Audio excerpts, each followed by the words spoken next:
பிரதமருடைய இந்த குற்றச்சாட்டுக்கான திமுகவுடைய எதிர்வினையை பார்க்க முடியுது. அவர் திமுகவினர் குறித்து விமர்சனம் வைக்கிறார். ஆனால் நீங்கள் தமிழர்களுக்கு எதிரானது அப்படின்னு சொல்றீங்க. என்ன அடிப்படையில் அந்த திமுகவினர் தமிழர்கள் தானே? திமுகவினரும் தமிழர்கள் தானே? அரசியல் பார்வையோடு பார்க்குறதுன்றதுக்கு வேற எதையாவது அரசியல் காரணங்களுக்காக நீங்கள் பேசலாம்.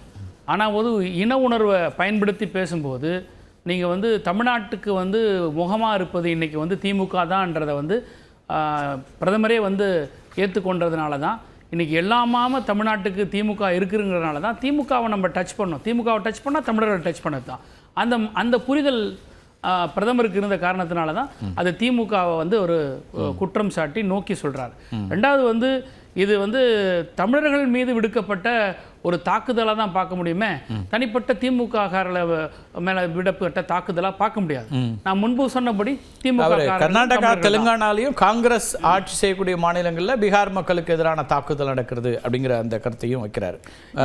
அவமதித்து வருகிறது, தாக்குதல் அவமதித்து வருகிறது அப்படிங்கிற மாண்புமிகு இந்திய பிரதமர் அவர்கள் தமிழ்நாட்டுக்கு வந்தால் திருக்குறளை சொல்லி உரையாற்றுவதும், ஐநா சபைக்கு போனார்னா யாதும் ஊரே யாவரும் கேளுன்னு கலிப்பூங்குன்றனுடைய கோட்டை சொல்லிட்டு பேசுகிறதும், எனக்கு தமிழ் ரொம்ப பிடிக்குங்கிறதும், தமிழ்நாட்டுக்கு வரும்போது வேட்டி கட்டிக்கிட்டு வர்றதும், வணக்கம் சென்னை அப்படின்னு சொல்கிறதும், இது தமிழ்நாட்டுக்கு வந்தால் இந்த ட்ரெண்டு.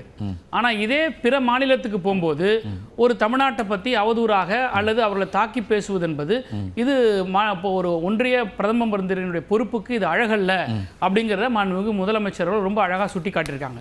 சார் இன்னைக்கு இந்திய அரசியலமைப்பு சட்டத்தின் மீது பதவி பிரமாணம் எடுத்துக்கொண்ட மாண்புமிகு பாரத பிரதமர் அவருடைய உறுதிமொழி ரகசிய காப்புல இனத்தாலோ மதத்தாலோ மொழியாலோ நேரடியாகவோ மறைமுகமாகவோ நான் ஒரு இன்ஸ்ட்ருமெண்ட்டாக கூட இருக்க மாட்டேன்றது அவங்களுடைய உறுதிமொழி. அப்படி இருக்கும்போது ஒரு மொழி பிரிவினை உருவாக்குவது, இனப்பிரிவினை உருவாக்குவது, மத பிரிவினை உருவாக்கி செயல்பட வராரும் பிரதமர் என்ற போது இது தன்னுடைய நாட்டில் பிரிவினையை உருவாக்குவது முதலமைச்சர் அப்படின்னு குற்றச்சாட்டை நைனா நாகேந்திரன் வைக்கிறாரு. தமிழிசை சவுந்தரராஜன் சொல்றாங்க இங்க எப்போதுமே இந்த பிரிவினை அரசியலை இவங்க முன்வைக்கிறாங்க அப்படின்ற ஒரு கருத்தை எல்லாம் வேற்றுமை அரசியலை திமுக செய்துலாம் அடிப்படையாக இவங்க ரெண்டு பேருமே தமிழிசை சவுந்தரராஜன் இருக்கட்டும் இல்லை சகோதரர் நயனா நாகேந்திரா இருக்கட்டும், இவங்க பாரதிய ஜனதா கட்சியினுடைய தலைவர்களாக இருக்கலாம். ஆனால் அடிப்படையே தமிழர்களா இல்லையான்றதை அவங்கள சோதிச்சு பார்த்துக்கணும்.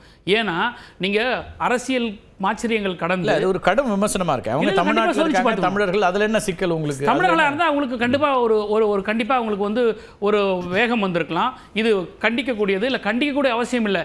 இந்த மாதிரி பேசியிருக்கோம், நாங்கள் பிரதமருடைய கவனத்துக்கு கொண்டு போகிறோம், இல்லை பிரதமர் இது பேசியிருக்க கூடாது அப்படின்னு போய் பேசியிருக்கணும்.